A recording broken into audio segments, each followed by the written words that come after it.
You know why I pulled you over? Depends on how long you were following me. Working in Hollywood and the entertainment industry is no easy feat, and in many cases, leaving showbiz behind is the best thing for a star's well-being. Some departures dominate the headlines while others go without much fanfare, and today on Collider, we're talking about 5 stars who left the spotlight behind, at least for a while. Dylan Sprouse. After a breakout performance starring alongside his twin brother Cole Sprouse in the Adam Sandler comedy Big Daddy, the two hit the child star jackpot by receiving their own series on the Disney Channel. Zach, you really are good. Tip of the iceberg, baby.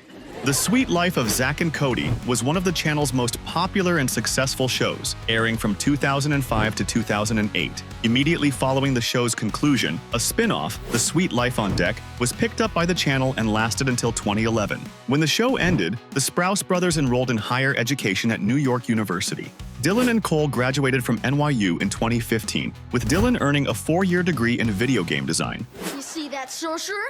That's me. Cole worked his way back into television by starring in the CW teen mystery drama Riverdale, while Dylan took a more unorthodox route, but one that many esteemed movie stars have taken over the years. He opened a brewery called the All Wise Meadery, telling Vanity Fair in 2018, "I think it's a very conscious effort to do something that's not acting." The Brooklyn location of All Wise Meadery is now closed for walk-in and retail, having moved to online only. Recently, Dylan Sprouse has gradually returned to acting, appearing in a handful of films such as After We Collided and Beautiful Disaster, and has expressed interest in working with his brother. However, according to the Daily Mail, he describes the idea of being a traditional leading man as just f***ing boring.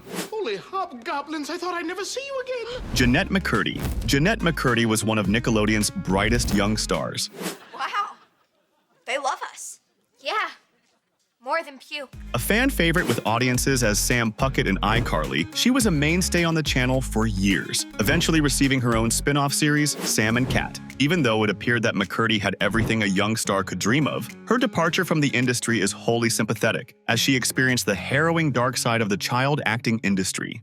In the late 2010s, McCurdy retired from acting to take care of her mental health following years of stressful and exploitative treatment at the hands of her mother, candidly revealed in McCurdy's 2022 memoir, I'm Glad My Mom Died. It was important for my recovery at the time. It represented my mom living vicariously through me. She wanted to quit acting at a young age, even before landing a major role on iCarly, but her mother pressured her into pursuing the field. When she earned the role on the Nickelodeon show, she confessed that it was ultimately her mom's dream come true and not her own. I was a famous 19-year-old and making a bunch of money, and I felt like I had everything at my fingertips, McCurdy said on her podcast Empty Inside. But I was deeply unhappy, and I actually really resented my life because I didn't like the projects that I was a part of. She appreciates the joy she brought a generation of kids watching iCarly, but she felt a lot of shame while on set. While acting, McCurdy also suffered from eating disorders. In her memoir, McCurdy revealed incidents of inappropriate behavior on set by a figure described anonymously as the creator, such as when she was photographed in a bikini and encouraged to drink alcohol as a minor. The creator is alleged to be disgraced Nickelodeon executive and iCarly showrunner Dan Schneider. Since her retirement, McCurdy has been outspoken about the trauma caused by her mother and the predatory nature of the industry for child actors. Meghan Markle. After being off the air for years, Suits has enjoyed a renaissance on Netflix, and its cultural revival saw even more attention paid to a certain actor-turned-royal family member, Meghan Markle. Hi. I'm Rachel Zane. I'll be giving you your orientation. Wow, you're pretty. Upon marrying Prince Harry in 2018, Markle officially became the Duchess of Sussex, and her outstanding obligations to serve in the British royal family required her to retire from acting. Since then, Meghan and Harry stepped down as active members of the family to establish non-profit organizations. According to Markle, however, a return to the camera is likely not in the cards. Before it dominated the Netflix charts, Suits was a popular series for the USA Network, and one that Markle was a part of for 7 seasons from 2011 to 2018. Since their departure from the royal family, the couple has worked directly with Netflix as the subject of the documentary series Harry and Meghan. When asked by Variety if she'd ever return to acting, Markle adamantly responded, "No, I'm done. I guess never say never, but my intention is to absolutely not return to acting." While Suits was a positive experience for Markle, she looks back on her time as a model on the game show Deal or No Deal with mixed feelings, revealing on her podcast Archetypes that she felt objectified on the stage holding briefcases. Hello, ladies. Hi, Howie. Wow, Wow. With the long history of biopics about the royal family, Markle should expect someone to portray her on screen down the line, but she hasn't given it much thought. However, she did tell Variety that her advice to a potential actor playing her in the future would be to find the softness, playfulness, and laughter in her. Take notes, I'm not going to repeat myself. I love you. Jim Carrey. There was a time when Jim Carrey was everywhere, dominating the box office with movies like Dumb and Dumber, Liar Liar, and Bruce Almighty.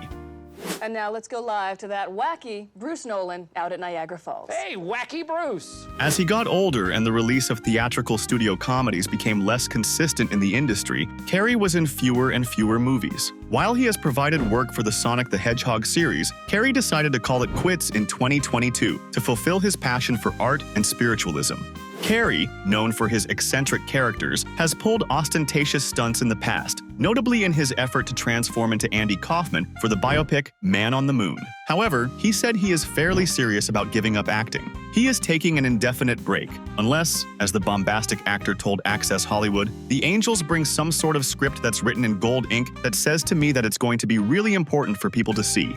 Carrey feels as though he's done enough in his career and wants to enjoy his quiet spiritual life and putting paint on canvas. The funny man has shown to be a mysterious public figure, making unexpected pivots to dramatic roles and taking other extended breaks in acting. Despite his retirement, however, he is reprising his role as Dr. Robotnik in the upcoming third installment of the Sonic the Hedgehog franchise. My instinct tells me there's something more. Yeah, we'll go with that. It served you well in the past, right? Cameron Diaz. Jim Carrey's co-star in The Mask, Cameron Diaz, was also a major movie star through the 90s and 2000s. What are you doing here? Tina, hi. Dynamic as a comedy star in There's Something About Mary and My Best Friend's Wedding, an action star in Charlie's Angels, and a dramatic star in Gangs of New York, Diaz quickly became one of the most beloved and recognizable actors in Hollywood. Suddenly, out of nowhere, she stopped appearing in movies. While not as much in the public spotlight, she continues to thrive in different industries, winemaking and publishing. Diaz worked consistently through the early 2010s, appearing in films such as The Green Hornet, Bad Teacher, and The Counselor. But since 2014, she has not starred in a movie or television show, with her last credits being The Other Woman, Sex Tape, and an adaptation of Annie. Diaz going off the grid was unexpected, as she showed no signs of creative decline or any personal troubles. However, as she explained to CBS in 2022, her burnout from the industry caused her to shift her priorities to raising a child and pursuing a career in wine. She grew weary of the pressure of the celebrity lifestyle, telling RuPaul's Drag Race judge Michelle Visage on her podcast Rule Breakers that fame is very infantilizing, lamenting the societal objectification and exploitations that women are subjected to in the industry. When it comes to the craft of filmmaking, Diaz misses it, telling CBS Mornings that making movies is a particular skill set that is fun to exercise and be a part of. Diaz also co-founded Aveline, an organic and vegan wine company, and became a New York Times best-selling author, writing about health and wellness. After 10 years, Diaz is poised to make a comeback in Hollywood. She is set to return as the voice of Princess Fiona in the 5th installment of the Shrek series, and will appear in the upcoming comedies Back in Action and Outcome. Everyone missed Cameron Diaz, especially considering she disappeared from the big screen without notice, and we're all looking forward to her return to the limelight. And that's the way the cookie crumbles. So did any of your other favorite stars take much-needed breaks from the biz? Let us know in the comments below, and we'll see you next time on Collider.